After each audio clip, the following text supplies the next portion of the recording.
नमस्कार दोस्तों, एक बार पुनः आप सभी का हार्दिक स्वागत है आप सभी के अपने YouTube channel being a best teacher पर।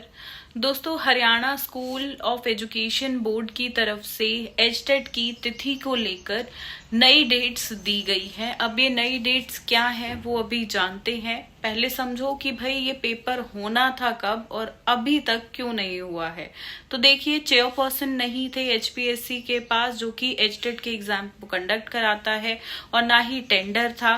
तो इस वजह से जो है पेपर इतना डिले हुआ है, जबकि ये पेपर पिछले साल होना था दिसंबर में, और इसको दिसंबर से फिर पोस्टपोन कर दिया गया और कोई भी इसकी नई डेट नहीं आई। और अभी जो है मई का महीना चल रहा है, अभी तक इस एग्जाम की एग्जैक्ट कोई डेट नहीं आई है। ठीक है, अभी जो दैनिक भास्कर है उसमें इंटरव्यू लिया गया, डॉक्टर पवन शर्मा जी जो है उनका इंटरव्यू लिया गया, जिसमें उन्होंने जो बताया है कि भाई जुलाई का जो महीना रहेगा उसमें एग्जाम जो है एचटेट का कंडक्ट कराया जाएगा, और सभी तैयारियां बोर्ड के द्वारा ऑलरेडी कर ली गई हैं।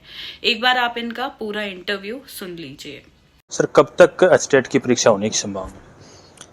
हाँ, जैसा आपने अभी कहा, काफ़ी समय से एचटेट की परीक्षा नहीं हो पाई है, क्योंकि एचटेट की जो परीक्षा है या शिक्षा निदेशालय शिक्षा विभाग हरियाणा के निर्देशानुसार होती है, और जिसका संचालन हरियाणा विद्यालय शिक्षा बोर्ड बड़ी सफलतापूर्वक और सैंक्टिटी और इंटीग्रिटी को ध्यान में रखते हुए करवाता है। चूँकि पिछले काफ़ी समय से हरियाणा विद्यालय शिक्षा बोर्ड में चेयरमैन और सचिव का जो पद था वो खाली था, और जब कोई भी कंपटीशन एग्ज़ाम होता है या इस प्रकार की जो परीक्षाएं होती हैं उसके लिए कुछ टेक्निकल इश्यूज़ होते हैं, जैसे कि टेंडर्स इनवाइट करने होते हैं और दूसरी कई प्रकार के एडमिनिस्ट्रेटिव डिसीजंस होते हैं, जिसमें इन दोनों पदों पर अधिकारियों का होना बड़ा आवश्यक होता है। इसी कारण से जो परीक्षा है स्टेट की वो लेट हो गई। अभी जल्दी ही इसे हम जुलाई के महीने में करवाने जा रहे हैं। तो एचटेट को लेकर और क्या तैयारियां की जा रही हैं बोर्ड के द्वारा? बोर्ड के द्वारा एचटेट से संबंधित आवश्यक सभी तैयारियां पूरी की जा चुकी हैं, और जहां तक सफलतापूर्वक एग्जाम कंडक्ट कराने का सवाल है, हरियाणा विद्यालय शिक्षा बोर्ड के कर्मचारी और अधिकारी पूरी तरह से इसमें सक्षम हैं और बड़े अनुभवी हैं। तो हमारी तैयारियां पूरे स्तर पर कंप्लीट हैं। तो जो एचटेट के एग्ज़ाम किए जाएंगे, सेंटर कहाँ बनाए जाएंगे? उन्हीं के ज़िले में होंगे या बाहर? कितने स्टूडेंट के लिए क्या क्या व्यवस्था होगी? बिल्कुल पूर्व की भांति परीक्षा केंद्र जो बनाए जाएंगे वो उसी ज़िले में बनाए जाएंगे, क्योंकि इसमें परीक्षार्थियों की जो एक आने जाने की परेशानी है, या कहीं दूर यदि परीक्षा केंद्र बना दिए जाते हैं तो ठहरने वहाँ रुकने की परेशानी है। इस प्रकार की सभी बातों को ध्यान में रखते हुए, परीक्षार्थियों की सुविधा को ध्यान में रखते हुए परीक्षा केंद्र लगभग उनके गृह जिले में ही बनाए जाएंगे।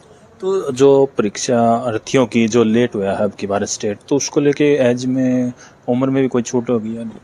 इसके लिए जो एप्लीकेशन थी वो पहले ही मंगवा ली गई थी, और उसी के आधार पर जो नियम और शर्तें हैं वो रहेंगी। हम अब नई एप्लीकेशन को इसमें नहीं मंगवा रहे हैं। तो इसलिए जहाँ तक सवाल एज फैक्टर का या कोई और इस प्रकार की कंडीशन का है, वो नया नहीं है, सभी पूर्ववत ही लागू रहेंगे। तो परीक्षा केंद्रों में सुरक्षा को लेकर क्या व्यवस्था की जाएंगी? मैंने जैसा कि पहले भी बताया है, एक सेट पैटर्न हमारा परीक्षा संचालन करवाने का होता है, और परीक्षा केंद्रों में हम बाकायदा जैसे कि सीसीटीवी कैमरा, जैमर लगवाना, क्योंकि कोई इलेक्ट्रॉनिक डिवाइस से कोई किसी प्रकार की मतलब परीक्षा की जो सैंक्टिटी है, जो पवित्रता है, वो भंग ना हो, उसका ध्यान रखते हुए।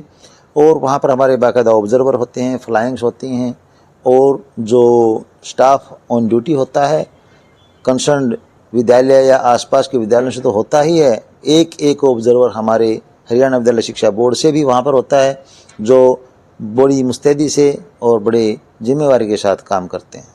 ये थे बोर्ड के चेयरमैन, उन्होंने बताया कि जुलाई महीने में अब एचटेट कराया जाएगा। दीपक शर्मा, दैनिक भास्कर, भिवानी।